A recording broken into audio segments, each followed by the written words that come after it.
Great. Hi, everybody. Welcome back. Just a reminder again that the catalog for this year's Curatorial Incubator on the other side, It's Heaven, is available on the Vtape website under the publications tab. Oops, oh no. I'm hearing sounds.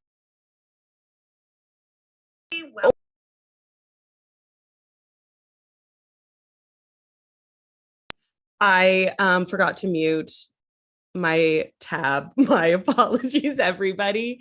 With that, shall we begin the conversation? Over to you, Ashley. Great. Thanks so much, Kira, again, for your hosting. It's much appreciated. Okay, great. So I think, yeah, it looks like Jorge is back with us. That's wonderful. Yeah, again, I'm really pleased to have this chance to hear from three of the artists in the program who are here joining us, Erica De Freitas, Rachel Ackenberg, and Jorge Lozano. So maybe to begin, if it's all right, I'll just maybe pose more of a general question, and then I'll kind of keep open for everybody there, but feel free to just kind of jump in. The exception of Donna James's work, which really kind of foregrounds speech and oral kind of gestures of storytelling and histories. Your works don't really necessarily privilege like spoken language. I mean, Rachel, we hear elements of a conversation in the background in yours, and of course we hear music, Jorge, in your work, and we hear kind of the background noise of interior space in your work, Erica. But I'm just maybe curious about thinking about communication and or even maybe the transmission of understanding through gesture and nonverbal communication, if you have any initial thoughts to that question. I know that's kind of a big question, but I thought maybe we could start there.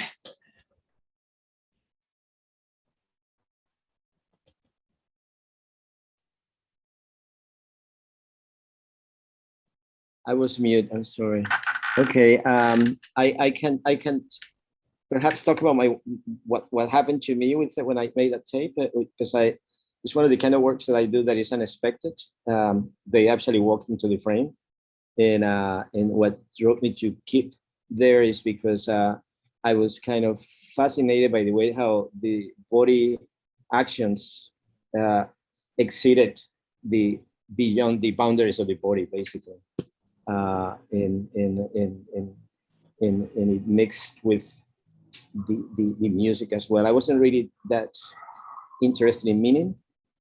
I mean, now that I looked at it, I haven't seen it in a long time, so it was all like new to me to see it, and I was trying to figure out what they were saying a bit more than when I was filming it. So when I was videotaping it, I was more interested in the rhythms, and I was drawn by the sound too that was playing in the back, and how much sometimes it would synchronize with the movements and that's basically, yeah, just how that body actions, body rhythm exceeded the body and beyond. Yeah, that's great. You touched upon a couple of things I was curious about. So that's really wonderful to hear your kind of reflections on it, maybe several years later. That's really great. There's something really interesting for me with mimicry. And in the video with my mom and I, it was not practiced or rehearsed, but something that I observed from a distance, that our feet moved quite a bit in similar ways. And so thinking about like inheritance and thinking about, wondering, did my grandmother's feet move the same way? And always interested when other people are watching the video, if they notice too that because of what they're seeing, they end up moving their feet in awkward ways, So it's just another way, like you said, of communicating, gesturing to each other. That's great. Yeah, I also, again, you're touching on some things that I had kind of thought about too, or when thinking about unconscious mimicry, things like that, that perhaps we don't necessarily pick up. So it's nice to hear that come through in that response. Yeah, it was really fun to see. It was a beautiful program, first of all, Ashley, just to watch the flow of all those forms of communication, and yeah, the intimacies that break through language. And yeah, I've really loved ending on that kind of the tension in the feet, and how they kind of really spoke to each other and told this whole other kind of unnameable story. And that's sort of something I've been really interested in for a while. I just finished a series that's not at Vtape right now, but called Conversations with My Family. And it was like these non-verbal conversations. And I did one with my mother. So really touching on the same themes. So I'd love to talk to you about that more, about that kind of gesture as memory also, and your body as holding all these memories, and the way we move as holding these, abilities to communicate, that are unnameable, and that only might happen within intimacy and possibly within the ancestry. So that was a really lovely way to kind of bring that conversation to also another place in terms of memory gesture. And in my tape, it was not really memory gesture, but like it was very performative. The sound in the back was just the sound out the window. It was a park that was outside the window of the studio we were working, and it was very present. I'd never seen a version of it with the sounds kind of written out. Sort of says clunk, shimmer, or I don't remember the words, but it was really interesting because it kind of foregrounds these other sounds that are happening. But I sort of wanted to create those layers of, here's this intimacy that no one really has access to, because it's a communication between my child and myself. And then this other, level of, other people communicating, or this kind of historical didactic kind of text that's telling you a story that, we don't necessarily have access to. And I'm not trying to recreate the Joseph Beuys piece. So trying to create those layers at that time, that's what I was really interested in. And I think Ashley used the word pedagogy, which is kind of, that's interesting to me. How do we learn? Which I think comes up in all of the tapes, really. How do we learn? How do we pass that on? Mm-hmm.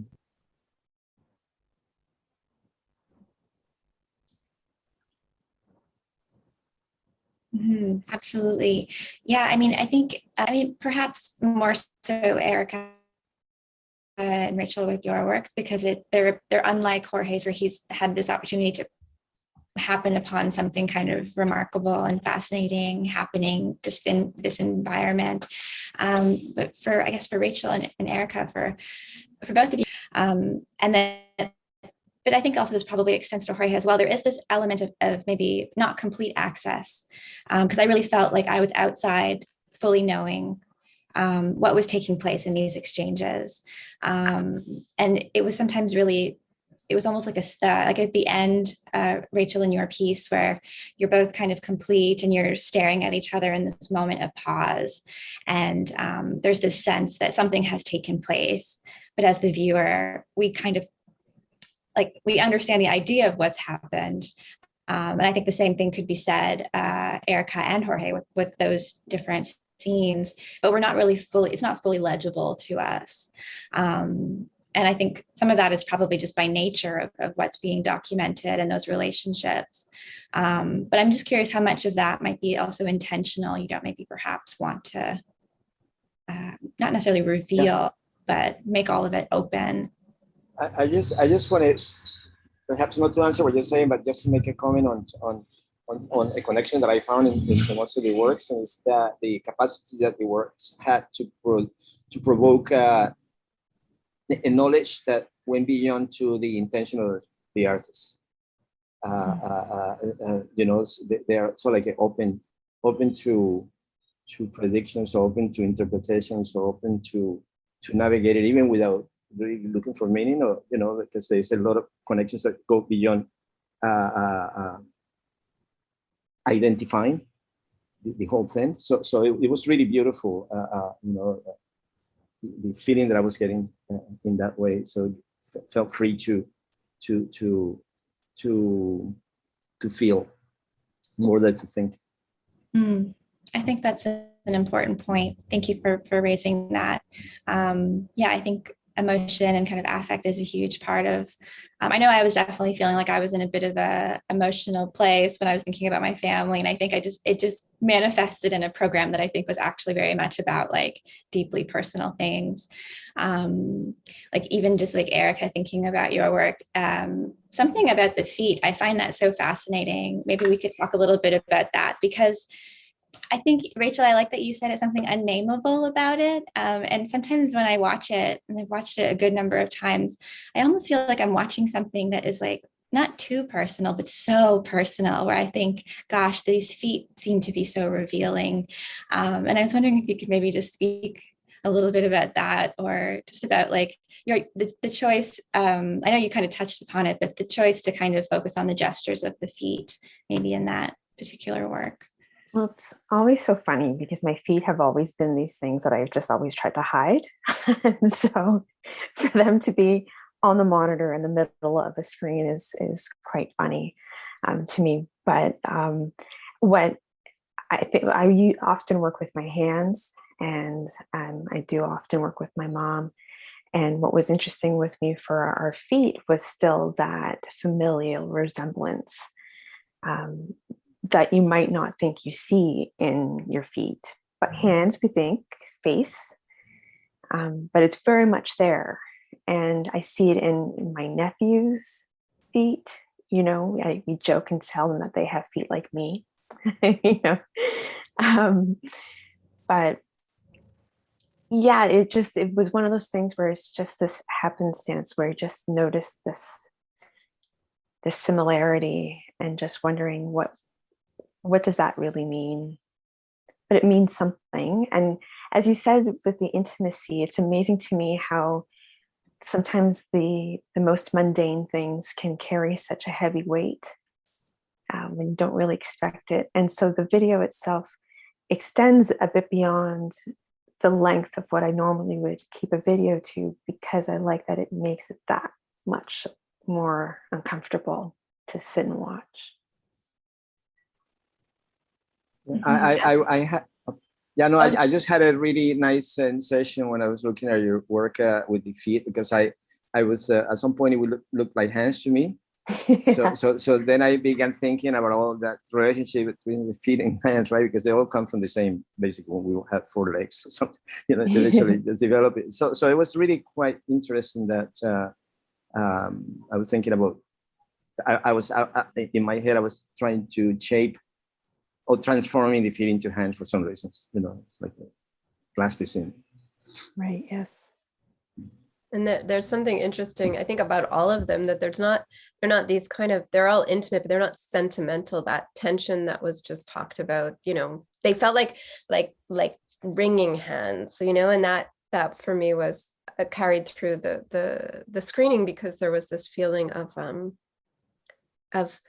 being outside, like you said, Ashley, like not necessarily getting into it, and not just kind of, you know, just showing something intimate, but actually the tension or the uncomfortableness. Are we supposed to be here? I think the same with Jorge. Like, I didn't understand what they were saying, but I also understood some things. And also, well, who's watching them? You know, or do they know they're being watched? And these kind of things where it's like playful, it's in the moment, it's mundane, and yet it's also we're privy to this, and that can be a little bit it can feel good, but it also can feel uncomfortable, which is I don't know, I like that feeling where I'm questioning where I am in this intimacy as well.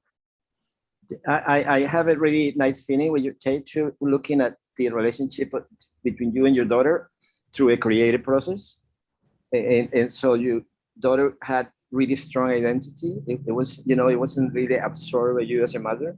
So, and you weren't absorbed by your daughter as a mother and your daughter. So it was really kind of a nice relationship that to me became a creative process, an interactive creative process. Thank you. I've been working with them for a while now. They're about to be 19. We just did a performance together a few weeks ago. And at that point, it was our first, we've been working for years. They've been in my work.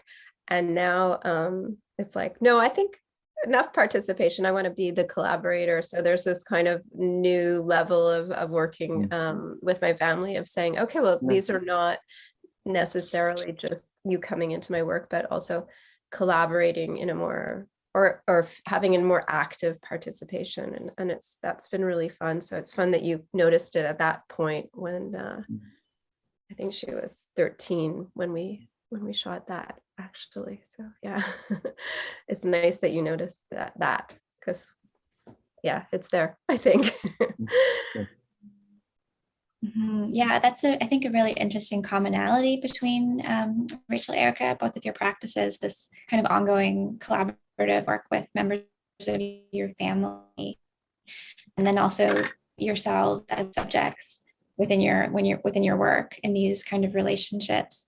And I'm just so again, I kind of feel like this is a really big question, because it seems to be a significant part of your practices, not the entirety of it, but a part of it.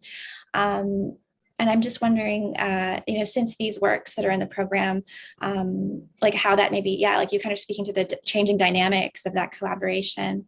But I guess I'm curious if you kind of see these works as like a kind of, capturing a moment of that particular relationship, and maybe how you see that shifting or evolving.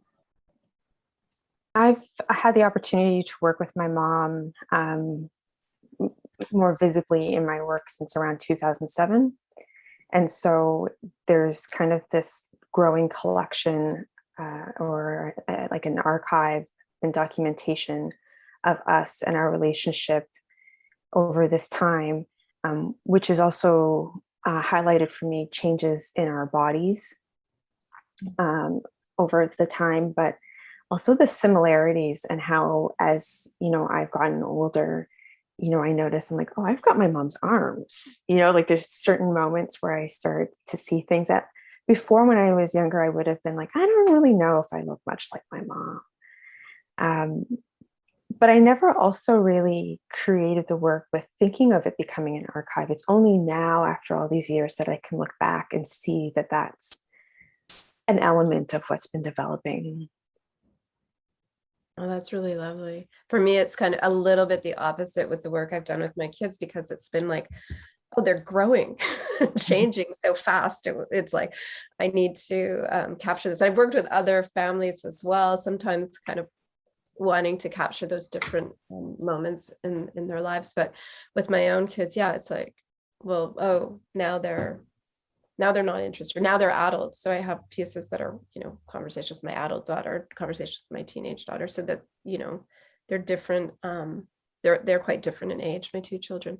But that kind of, it's an archive of that relationship, I think, in some way, but also, it's like, no, we have to do it now because you're growing too much.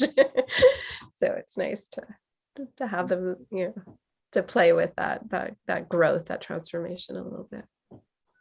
I also think of Jorge's work also as this kind of archive in viewing, like there's this interesting decoding that has to happen if you're not familiar with sign language, or, just gestures that people have that they share with each other. And so it really reminds me kind of almost in a way of like this anthropological study of communication, which, like in 20 years from now, when we look back on it, how has that gesture changed? I think it's really quite interesting. And again, very much like we're looking in through a window at this very particular moment. And you do question if people realize that they're being looked at, and their gestures, which makes it that much more interesting to watch, I think. Yeah, it's a kind of work that it actually made itself, right? It had very much to do. The consequences of it is after it, when I look at it, and all these questions come: do they know that I am watching? No, that I'm filming that? No, I don't think that they did. But the thing is that to answer the question, I'm very nomadic in how I work. I go all over the place, and there's more actually pieces that I made that night because that's a very amazing festival. There was about 30,000 people there, mostly Afro-Colombian that night. And there's many groups that they come from the Pacific coast that is mostly Afro-Colombian. And you are in the city that I come is very strong. That I come from is very Afro. I created a few pieces on that because it is an incredible. It's like being in Africa somehow, you know. There's a lot of roots in dresses and music and stuff. It's unique, basically. So I did this. Just came out as an encounter with the unexpected, basically. That I liked, and it was very strong to me because it captivated me and kept me there instead of filming the other stuff that I was doing at the time. Thanks so much for speaking more about the music festival. I did a little bit of research and I thought it sounded like a really interesting and perhaps like not widely kind of known or celebrated part of Colombian artistic and musical kind of expression. And so, I'm curious, like you mentioned earlier the music, and for me, that almost seems like this additional, not character, but like subject in the work, the actual marimba music, if I'm saying that correctly. Marimba, Yeah. And it kind of like, for me, I felt like it gave the work this atmospheric quality. Like, I'm not sure if that's the best word to use, but it's a very captivating sound. It's made out of a palm tree, the marimba in the jungle in the Pacific coast. And usually there's two people play it, one facing each other. And they call it the piano from because it's a very sophisticated music. And there's a lot of singing that they sing to the throat, so they produce all the sound waves as well. It's just incredible. It's incredible. It's a festival that I will ask anyone to go and see because it's unique, as I said before, and there's many musical rhythms, and many dances, and this is in Cali, but it also happens in another cities in the Pacific. And the Pacific has been very isolated from, so it's still very, very African in many ways, so. Mm-hmm. I'm also kind of curious about maybe if you can recall the duration of time that maybe you were observing this group of people, because in the work, it kind of seems like this roller coaster. I mean, predominantly what I really like about it seems to be like a celebratory, really super joyful experience, but there's this kind of shifting of emotions where it looks like it goes to this kind of serious exchange at one point. And I'm just kind of curious if that all happened very quickly or if that was kind of over the course of some time. I was captivated. I was in trance, basically. I just happened to find it, and then it was just so. That's how that body traveled, through gestures and rhythms, and then I discovered the other ones. I kept on this person for a long time, and obviously I had to look and see who she was talking to, right? And I discovered the other woman too, and there's some kind of relationship going on between them in there. And I actually saw some of them later on at a club in Cali, dancing salsa, and I couldn't. I wanted to talk to them, but I couldn't. But yeah, no, I was just captivated. It just happened, and then I went home later, or 6 months later, I don't know when, and always kept that memory of that moment, and I wanted to do something with it, and it ends abruptly because it ended abruptly, at some point. Yeah. Yeah, I agree. When the first time I saw it. Sorry, go on. I thought it was so captivating. I agree. The first time I saw it, and every time I watch it, it's very, it really kind of too. I mean, Rachel, I guess I'm curious. Maybe if you wanted to speak a bit more about. I know you said you're not recreating the Joseph Beuys performance, but just if you wanted to maybe I'd be curious to hear more about your thinking and intentionality about referencing that kind of very famous performance. I will try. Because it is a famous performance and because I wanted to do a piece about pedagogy, I guess, about teaching and about sort of sensorial teaching. I don't remember exactly how it came out that I wanted to use that piece. It's just so luscious and beautiful to think about these materials, and yet the work in some ways is so sensorial and so removing the audience, and obviously it happened in 1965. It's just something I've seen a picture of, or read some work about. So, my access to it is very different, and it's iconographic. So there's this work in a canon of performance art, and I'm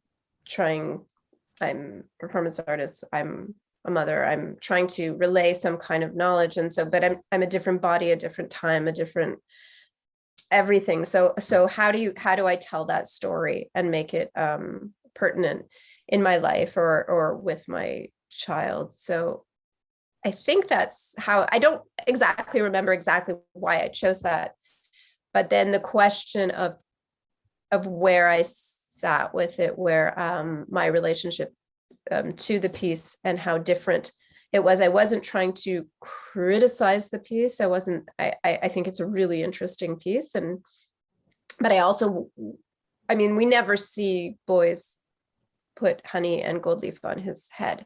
That's not part of the work that gets done. And then, then the piece begins. So there's also just like really exploring these materials. The first, Clara and I did it live as a performance, a live performance. And then a year later, I was still sort of felt like I needed to do something with it. And so, in fact, I think that I made her pour honey on our heads 3 times in all. And so, I think probably the videos, the last time it was like, okay, I'm never going to get her to do this again. So, yeah, but the first time there was this magic just before we did the live performance where I said, well, we better see how it feels. We'll just do a little test. And at that point, Clara was not so sure, like, really, we're going to do this? And I showed her pictures, said, well, this is the performance that, we're talking about.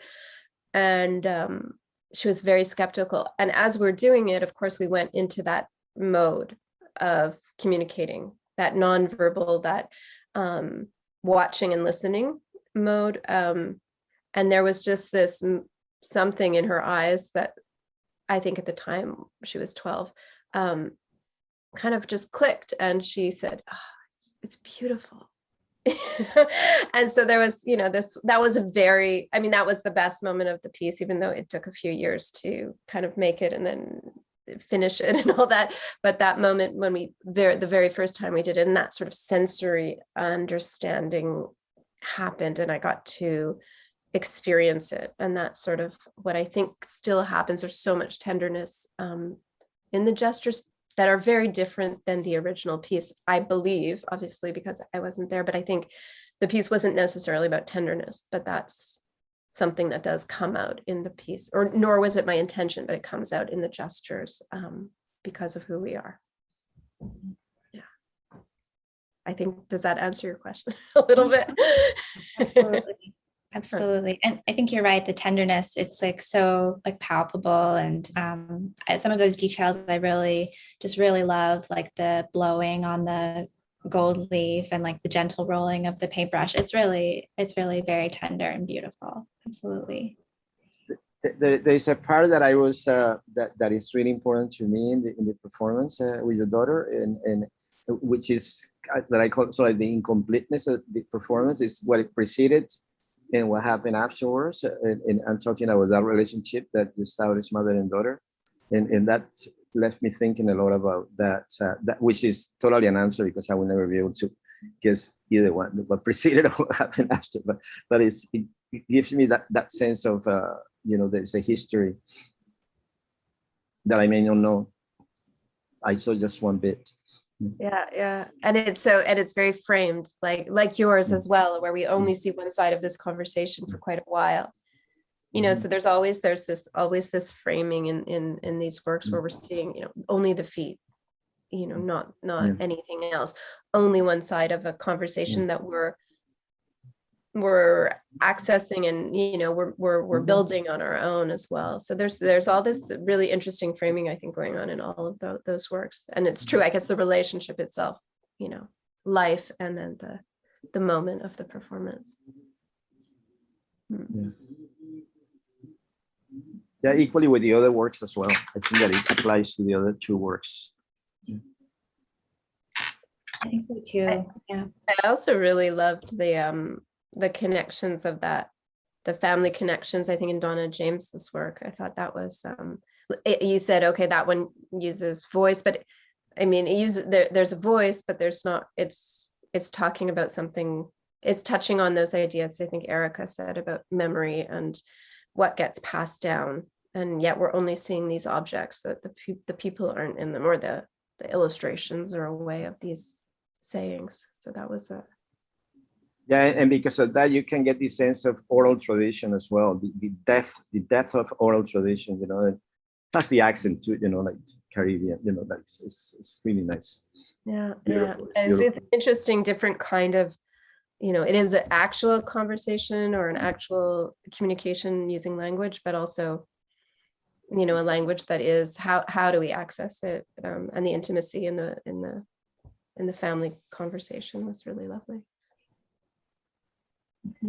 There's also this really nice, it sounds like an accidental synergy, but with Donna James's work and Rachel, your work, that's capturing that kind of park children sounds. And then also in Donna James, we have like the kitchen sounds. So I kind of just assumed actually you're like a family home too, because I think I was in that frame of mind and thinking about, Erica's work. And I think, Erica, I would love to, hear maybe about like some of the tactile and sound quality, like that entire sensory experience of that interior kind of domestic space, contributing to kind of like the kind of impact of that work, that portrait of the kind of feet, which I don't know if it's correct to say it's a portrait, but for me, it really feels like a portrait in a lot of ways. But I'm wondering if you can maybe speak to maybe the interior of the home. And also another thing I've been thinking about, it's interesting because, both you and Rachel are kind of at times mother-daughter relationships are really foregrounded, but you're, in your dynamic, Erica, like I know your mother's not present on this discussion or anything, like that's why you want to speak for her, but it's like I'm so curious also about her experience of kind of being your collaborator, because it is in a different role, isn't it, compared to Rachel speaking about her daughter. So when Rachel said that she thought her daughter was thinking, she might not participate in this again, you can imagine almost every time my mom and I are working together, there is the threat of this never happening again. So I often think, I'm like, hey, this might be the last one. Because, she is a willing participant who, I guess, just really supports what I do, in that she trusts that when I say, so you're going to cry and then I'm going to drink your tears, that she just goes with it and has gotten used to, asking me questions. But at the time when she asks questions, I say, I still don't know yet. I'm still in that middle of the process.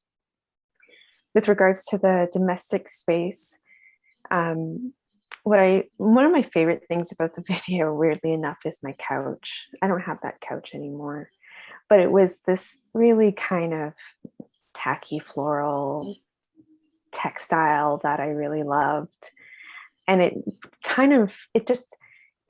speaks of home for me.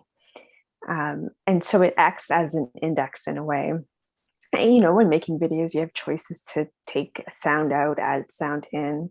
And even though there was very minimal sound, it was important because it lent a depth to the work so that it didn't feel as flat. But you could still hear the house creaking, but you can also hear the body creaking, which was something that was pretty important for me too, like hearing the bones kind of cracking, you know. And I guess maybe that's another way of communicating.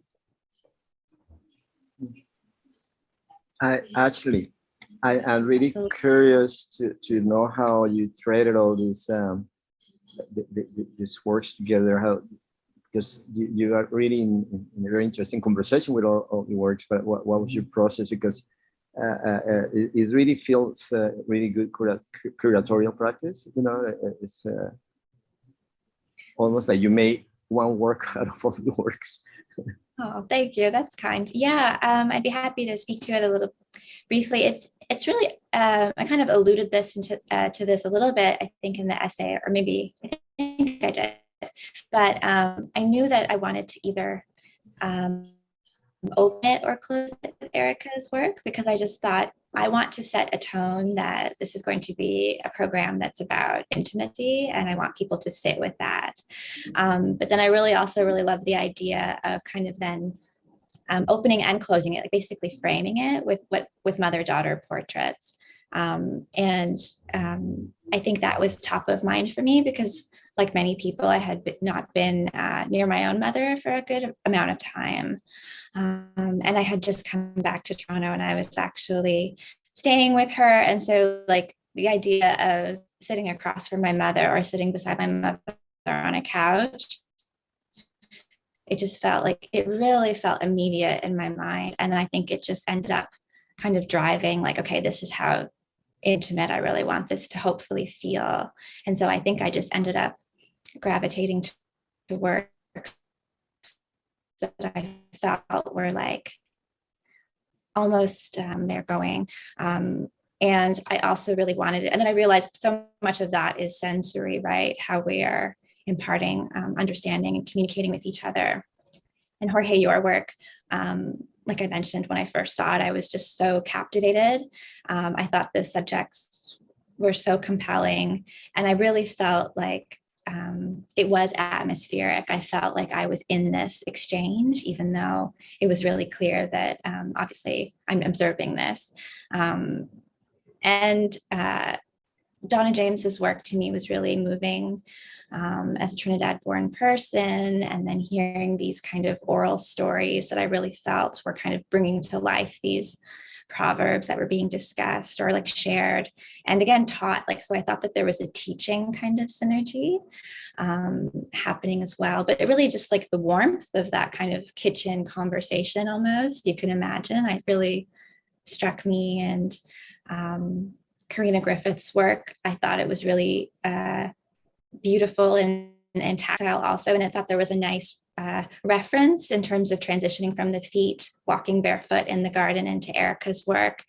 So yeah, all of that I think was just stuff or subject matter that I felt really would ask the audience to kind of sit with intimacy in a way, which I thought might just be like a nice experience as a whole. So that was like an overly long answer, but I just felt like all of the works really, they really moved me. And I just thought it would be really nice to kind of put something together that was sensory and ask the viewer to think about different ways of kind of intimacy, maybe beyond like romantic love or these other kind of ways that we traditionally think about it.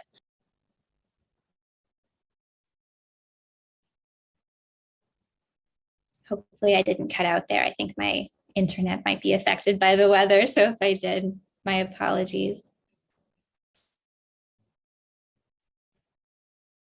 Yeah, so I guess I would maybe just say if there's anyone has any other kind of last comments or thoughts or impressions, I'd be happy to kind of open it up as well.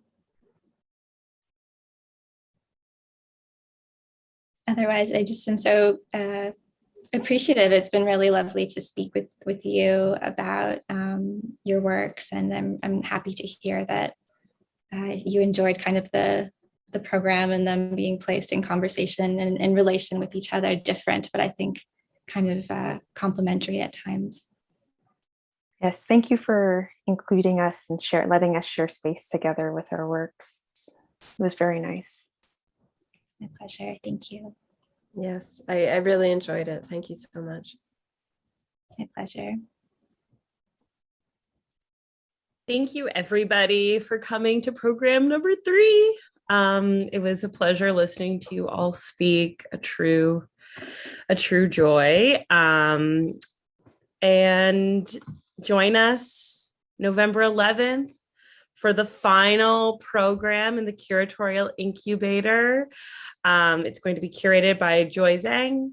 In the meantime, Embodied, Intimacies, Gesturing Towards Understanding. The program you've just watched will be available for the next 3 weeks. Pass the link on to your friends and colleagues. As you can tell, it's truly something special. Have a good night, everybody.